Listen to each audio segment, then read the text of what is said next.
පහ පිට කරන විට කලින් දැනුනට වඩා අපහසුතාවයක් හිරගතියක් දැවිල්ලක් සහ වේදනාවක් දැනෙන්න පුළුවන්. සමහර කෙනෙක්ට දැනෙන්න පුළුවන් මලපහ සමග රුධිර පිටවීම. පසුකාලීනව මලපහ පිට කිරීමේදී එළියට එන මෙම ගෙඩි වැනි තත්ත්වය පසුව තත්ත්වයට ප්‍රතිකාර නොගත්තොත් එහෙම එළියටම වෙලා පවතින්න පුළුවන්. ඒ කියන්නේ ගුද මාර්ගයෙන් එළියෙම මෙම ගෙඩි වෙන තත්ත්වය පවතින්න පුළුවන්. මුලින්ම කළ යුතු දේ තමයි නිවැරදිව රෝගේ අර්ශස් යන්න නිවැරදිව හඳුනා ගැනීම. එතකොට නිවැරදි සුදුසුකම්වත් වෛද්‍යවරයෙක් ලබා පරීක්ෂා කිරීමෙන් අනතුරුව මෙම රෝගය හඳුනා ගන්න පුළුවන්. මෙම රෝගය සුව කිරීමට හැකි කුච්ච සාධ්‍ය වුණත් සුව කිරීමට හැකි රෝගයක්. ඒ නිසා මෙම අපේ සාර්ථක ආයුර්වේද ප්‍රතිකාර පද්ධතියෙන් මෙම රෝගය පූර්ණ වශයෙන්ම සුව කර ගැනීමට පුළුවන්. අයිබෝන් නිරෝගී දවසක් ප්‍රාර්ථනා කරනවා. පාරම්පරික හෙළවෙදකමේ නූතන සම්ප්‍රාප්තිය. වෙල්නස් සිලෝන් ආයුර්වේද රෝහල මගින් සිදු කරන විශ්මයජනක ප්‍රතිකර්ම මාලාවේ තවත් එක් ප්‍රතිකර්මයක් පිළිබඳවයි අදත් මේ දැනුවත් කරන්න සූදානම.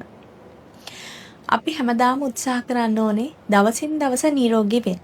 නිරෝගී දිවිපෙතක් තියෙනවා නම් අපිට අනෙකුත් භෞතික සම්පත් සෑම එකක්ම අපේ ජීවිතයට ළඟා කර ගැනීමට හැකියාව තියෙනවා. ඔය විදිහට අපි කතා කරද්දී මෙන්න මේ විදිහ රෝග ලක්ෂණ ඔයාටත් තියෙනවද බලන්නකෝ. ඔබට මල පහ පිට කිරීමේ අපහසුතාවයක් ඇති වෙන්න පුළුවන්. ඇතැම් වෙලාවට මල පහ පිට කරද්දී රුධිරය වහනය වෙන්න පුළුවන් මල පහත් සමග. මේ තත්ත්වය තවදුරටත් ඔබ නිරීක්ෂණය කර ඇති ඔබට ගුද මාර්ගය ආශ්‍රිත ගැටිති බිපිලි වගේ තත්ත්වයක් දකින්න ලැබෙන්න පුළුවන්. මොකද්ද මේ රෝගී තත්ත්වය? අපි කියනවා අර්ශස් රෝගය කියලා. මේ රෝග ලක්ෂණ තියෙනවා නම් ඔබත් දැම්ම ප්‍රතිකාර සඳහා යොමු විය යුතුයි. හරි. ඉතින් මේ අර්ශස් රෝගය පිළිබඳ තවදුරටත් කතා කරන්න අද අපිත් එක්ක එකතු වෙලා ඉන්නවා ආයුර්වේද වෛද්‍ය රොමේෂ් ගමගේ වෛද්‍යතුමා. අයිබෝන්. අයිබෝන්.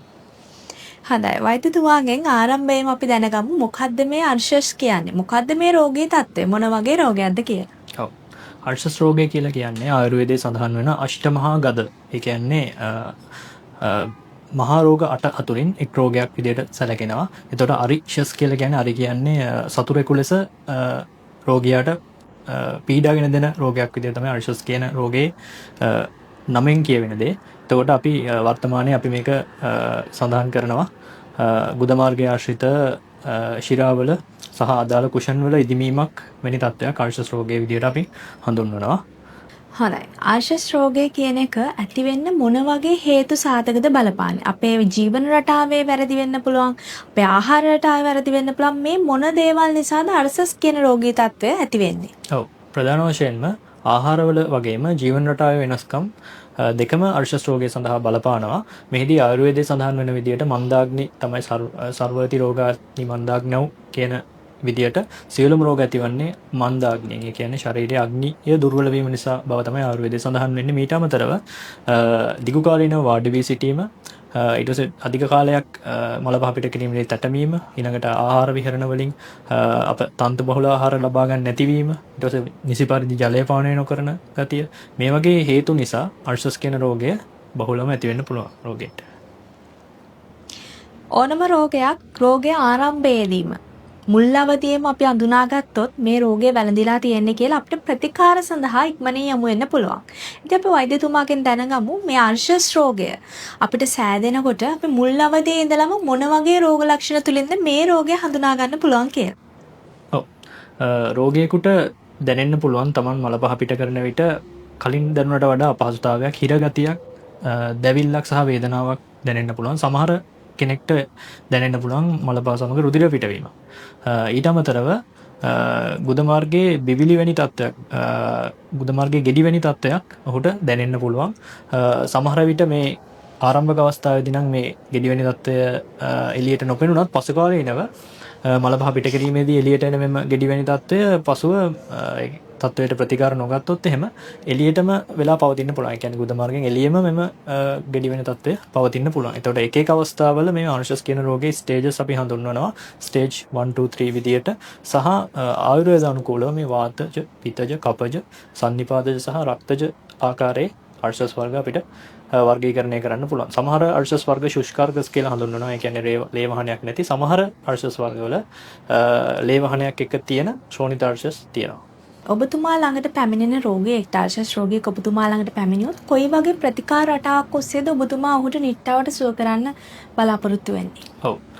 අර්සස් කියන රෝගේ පළමු වශයෙන්ම හඳුනා ගැනීම අත්‍යවශ්‍යයි. මොකද රුධිරය මල පහ සමග රුධිරය වහන වීමේ රෝග කිහිපයක්ම තියෙනවා. පරිකල්තිකා කියන රෝගය, ඊළඟට බගන්දර කියන රෝගය, අර්සස් වැනි රෝග.